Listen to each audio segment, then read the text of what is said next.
Buenas noches, profesor, compañeros en general. Nosotros somos el grupo F, que está conformado por Mayra Alejandra Arias Contreras, Yeser Abraham Nonato Palacios y la que les habla Lady Yanira Dextre Martínez.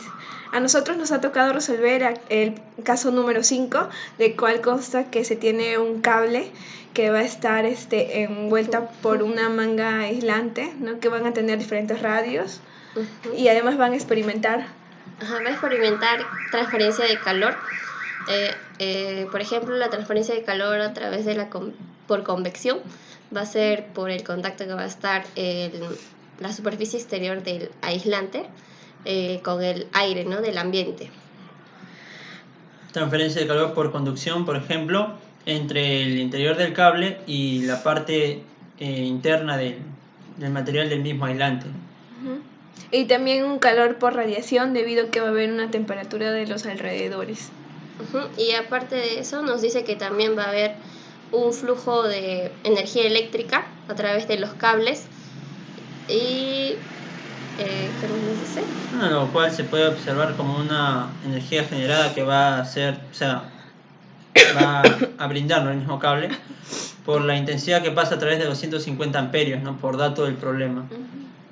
Sí, y ya bueno, y ahora tenemos lo que es la parte de los datos, que eso se van a utilizar acerca en el problema D, porque son 5, en el cual te dan los radios, la temperatura de los alrededores,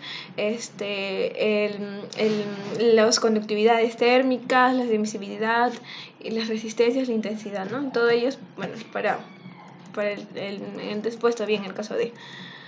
Ahora, lo que nosotros hemos supuesto en el ejercicio, uno es que va a haber una conducción radial unidimensional. Claro, eso quiere decir que el calor va a tener una dirección del centro hacia afuera, o sea, de los cables hacia el material, ¿no?, del aislante. Va a ser de forma radial. Solamente vamos a tomar la dimensión de una dimensión radial, en este caso. Otra suposición es las propiedades que son constantes, ¿no? O sea, esas van a mantener constantes a través del material del aislante por la condición estacionaria en la que vamos a encontrar al sistema, ¿no?, que estamos analizando. Claro. Y lo otro que debemos tener en cuenta, que era la resistencia de contacto térmico, va a ser casi insignificante, ¿no?, entre el cable y el manguito, en la parte de acá. Y ahora, en la parte A, Ahí, en la parte A, lo que nos pide el problema, nos dice escribir la ecuación de difusión de calor tanto para el aislante y para el cable, ¿no? Y verificar que estas ecuaciones van a ser satisfechas por las siguientes distribuciones de temperatura. Ahí nos dan las dos ecuaciones con las que se va a usar. Tanto para el aislante como para el cable. Entonces, nosotros sabemos la ecuación general del cilindro, ¿no? Eso es para el caso del aislante. Claro, en el caso del aislante, y como nosotros sabemos que tiene 3 dimensiones, ¿no? Este es de forma radial, este es por el ángulo y este es por la altura o longitud, ¿no?, Del cilindro. Del cilindro. Este es en caso presenta una energía generada, y el de acá que nos representa la acumulación de energía. Pero como nos dice que es unidimensional y estacionario, se vamos van a descartarlo. Ese de acá descartamos porque está en estado estacionario, los de acá porque está en unidimensional, y pues no se presenta energía generada, ¿no? Al menos para el aislante. En el caso del aislante. Entonces, como podemos observar, para el aislante, al no tener todos esos valores que estamos descartando, nos va a quedar la diferencial de la temperatura en función de la posición, ¿no? El inciso A nos da una ecuación inicial a base de la temperatura, que está a base del radio, ¿no?, que es la temperatura de superficie más la diferencia entre las temperaturas de superficie interior como exterior, ¿no?, multiplicados por el logaritmo natural del radio, que va a ir variando, y el radio 2 me parece que es, ¿no?, entre el logaritmo natural del radio 1 entre el radio 2. Entonces, lo que hemos hecho primero es tratar de separar este contenido de coeficientes que están multiplicándose para el momento de que al hacer la derivada, al efectuarla, pues no se, bueno, se aprecie más, ¿no? La acción de la derivación.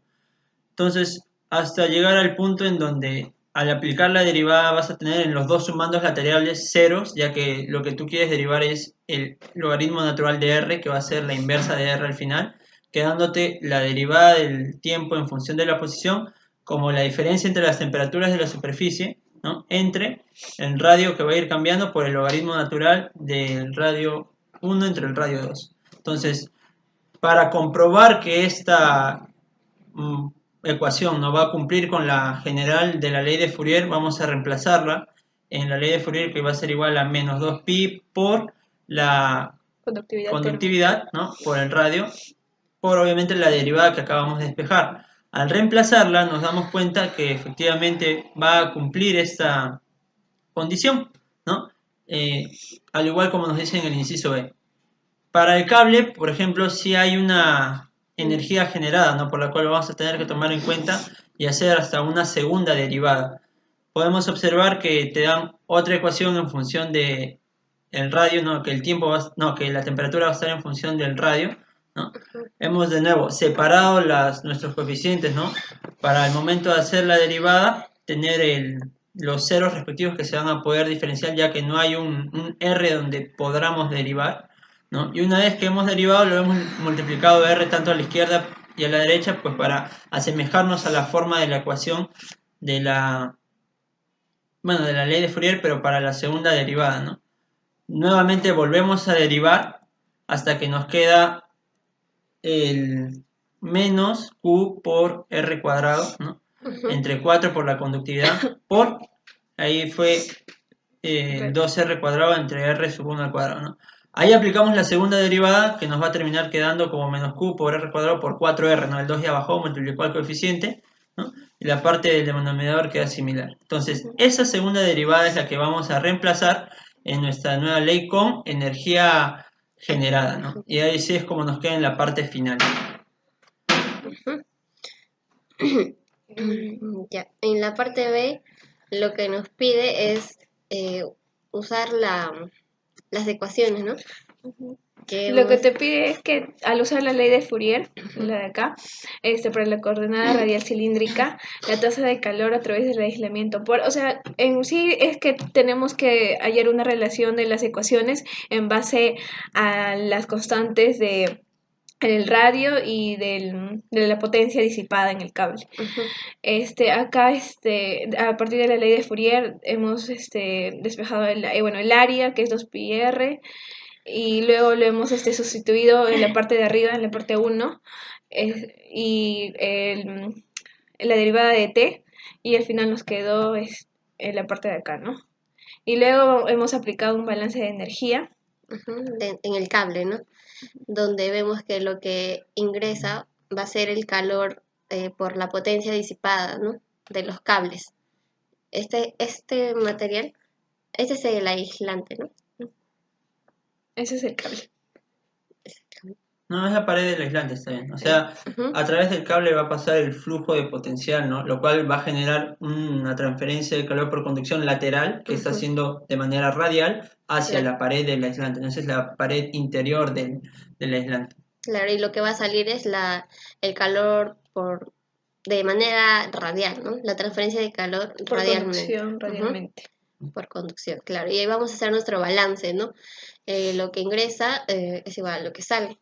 Entonces aquí reemplazamos nuestro calor transferido por la potencia disipada en el cable, que es el de acá.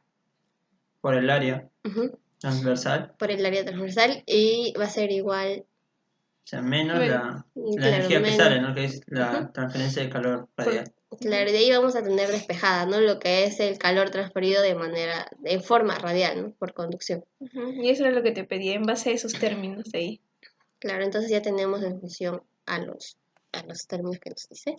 Y en la parte C también vamos a realizar un balance, pero esto ya va a ser en el aislante, ¿no? En la pared exterior del aislante. Claro, en la pared exterior. Ahí es por eso Claro. que se puede observar, ¿no? La La parte C lo que nos pide es tener una ecuación en función de las variables que nos da el problema, ¿no? Para ello va a ser necesario realizar un balance a partir de la parte exterior del aislante, en el cual va a haber un calor de conducción radial que va a entrar, y también se va a encontrar en las partes de salida el calor por convección y el calor por radiación, ¿no?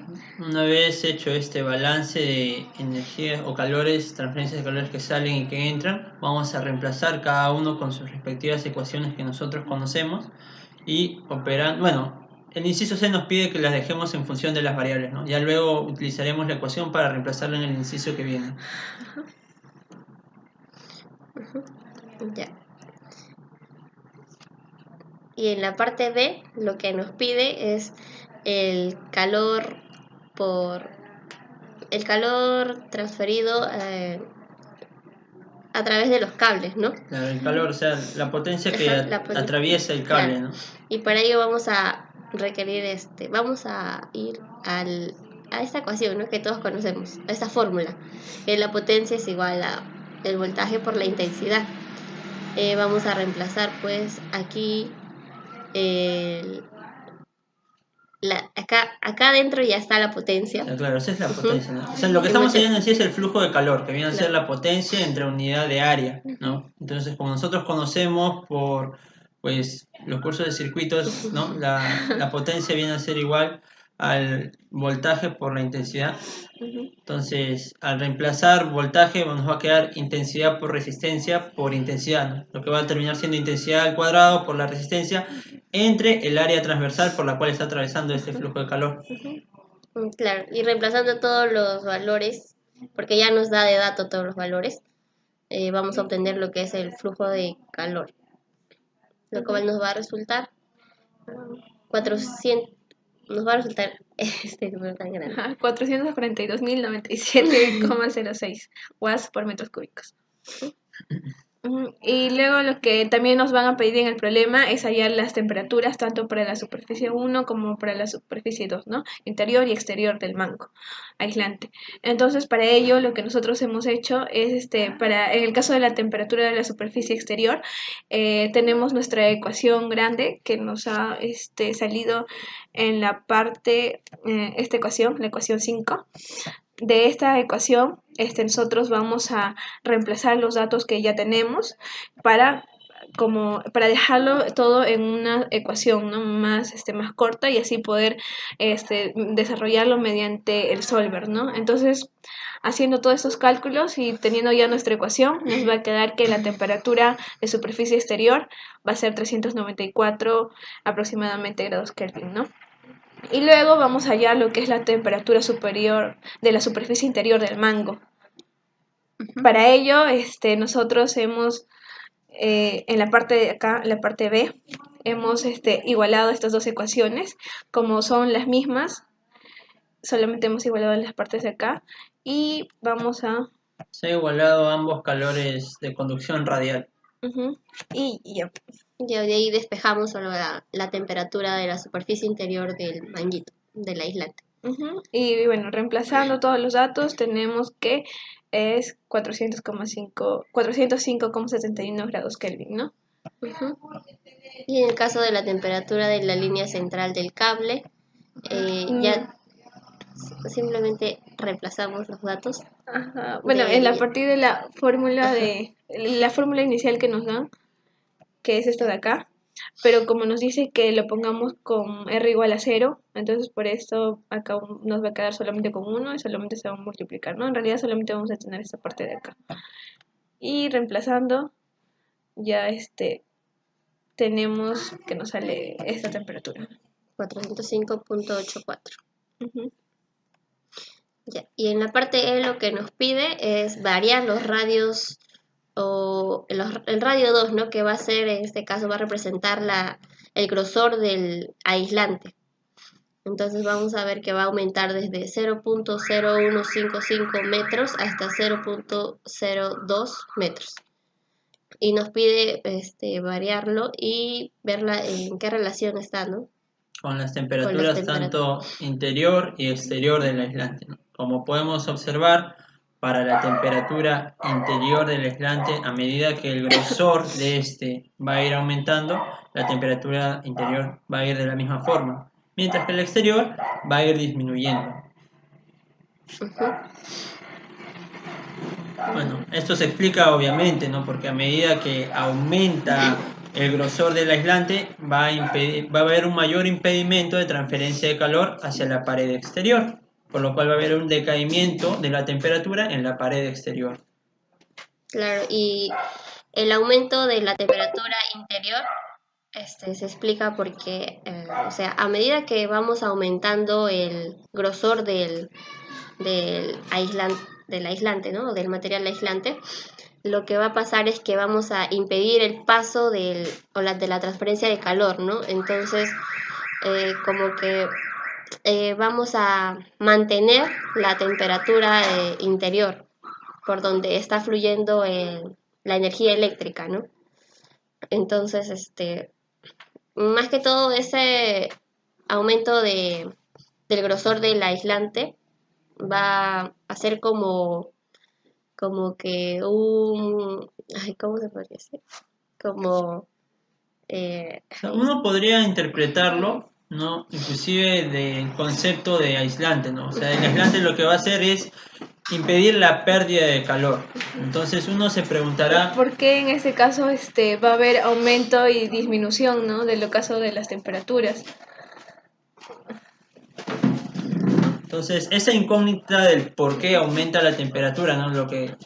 Porque lo lógico quizás de uno pensaría Pensar sería, que la temperatura va a permanecer constante, ¿no? o sea, que no disminuya, pero más no que no aumente. Entonces, esta incógnita nosotros nos la planteamos y llegamos pues a una posible conclusión en donde, como decía mi compañera Mayra, al aumentar el grosor de este aislante va a ocasionar una mayor interferencia o una mayor facilidad de transferencia de calor hacia el exterior. Entonces, si esto va a ocurrir, mayor calor va a quedarse atrapado en el interior del aislante, ¿no? Por lo cual, esto, a medida que se va acumulando, va a ir calentándose y aumentando. Aumenta la temperatura. Entonces, es por eso que explica la conducta ascendente, ¿no? Del aumento de la temperatura. Entonces, esto creo que tenemos que explicarle la importancia de este concepto, ¿no? En nuestro, por decir, en la carrera que nosotros estamos haciendo, lo podemos dar el ejemplo, por decir, en lo que es en las cámaras frigoríficas, ¿no? Para nosotros sabemos que hay algunos alimentos que son perecederos y por lo cual nosotros tenemos que tener a estar almacenados a una cierta temperatura, ¿no? Que sea más o menos baja para que así no puedan crecer los microorganismos y se puedan todavía tener todas las características sensoriales, ¿no? claro, pero no solamente mantener las temperaturas bajas, sino que también se puede mantener las temperaturas altas, ¿no? Como en el caso de una pasteurización, de repente nosotros queremos mantener la temperatura del agua, entonces lo que quisiéramos usar sería tuberías con un material que sea de alto poder de aislamiento, ¿no? Para así impedir que se pierda el calor hacia los alrededores y pues así ahorrar mayor energía, ¿no? Y acumularse el calor. Claro, porque, o sea, tomar en cuenta que el aislante en sí no va solamente a impedir que salga calor, sino que también va a impedir que entre calor, ¿no? Dependiendo de cuál es el foco frío y cuál es el foco caliente. Es por eso que es válido usarlo para cualquiera de los dos procesos, ¿no? Sea que tú quieras mantener temperaturas frías o sea que tú quieras mantener temperaturas calientes, ¿no? Entonces, como dijo mi compañera, se puede usar en el proceso de pasteurización o mi otra compañera en el proceso de conservación, ¿no? Dependiendo en qué ¿Qué proceso fin? tú Claro. te estés ubicando, ¿no? Me parece que esa es la mayor importancia, ¿no? Que tiene este comportamiento, ¿no? Todos nosotros, ¿no? Sí. Y bueno, Esperemos, profesor, que le haya gustado esta breve explicación de este caso. gracias. Gracias. Bueno, pues y tratando de cumplir con los puntos establecidos por el profesor, ¿no? Nos hemos estado apoyando con la web para ver un concepto muy importante para los aislantes, ¿no? Que viene a ser en sí el radio crítico. Para definir el radio crítico, primero se tiene que hablar de un aislante, porque está asociado al material aislante. Sin un aislante no existe un radio crítico. El radio crítico viene a ser el radio en donde se ocurre la mayor transferencia de calor del aislante. Como podemos ver en el ejemplo, nosotros estamos viendo una transferencia de calor, ¿no?, a cierto radio, pero como no tenemos un aislante de por medio, entonces no podemos hablar del radio crítico. Mientras que en la siguiente gráfica, Ya, en el caso de lo que es la tubería con ahí, cuando ya tiene el aislante, ahí podemos observar que el radio va a llegar hasta su radio crítico, que es el mayor paso de transferencia de flujo de calor, ¿no? O sea, va a permitir el mayor paso. Mientras que a pesar de que cuando tu tubería no tenga aislante, todavía con aislante, pero cuando tenga igual a su radio crítico, se puede decir que es más todavía, ¿no?, el paso de flujo de calor. Claro, y cuando se presenta una tubería con un aislante mayor al radio crítico, es donde ya vamos a impedir ya el paso de la transferencia de calor, ¿no?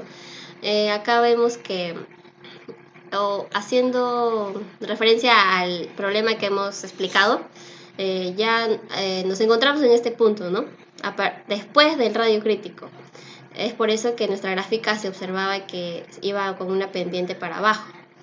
En caso contrario, ¿no?, si es que nos hubiésemos encontrado por debajo del radio crítico, pues hubiese habido una anomalía en nuestra línea y pues hubiese tenido una pendiente.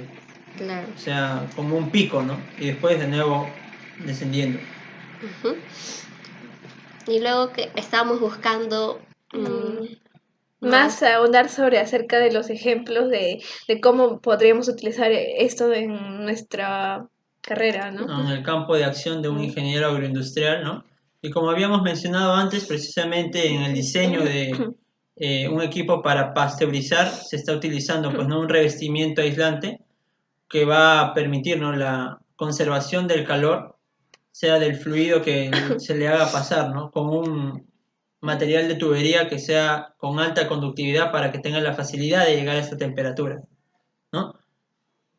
Claro. Se puede observar, ¿no?, los diferentes un equipo pasteurizador discontinuo que, como dijo mi compañero, ¿no?, que presenta un revestimiento, como que algo que lo protege, ¿no? ¿Para qué? Para evitar el escape del calor, para evitar perder calor. Y igual lo mismo sucede con las cámaras frigoríficas, que fue en el otro caso, que también va este material de revestimiento del aislante va a permitir que tampoco nos escape el flujo de calor y lo va a tener a unas menores temperaturas. Esperamos, profesor, que con este apoyo de la web y este artículo que estamos viendo de equipos de pasteurización, pues de alguna u otra forma, pues satisfagamos las demandas que se nos solicitó, ¿no?, como alumnos, profesor. Gracias.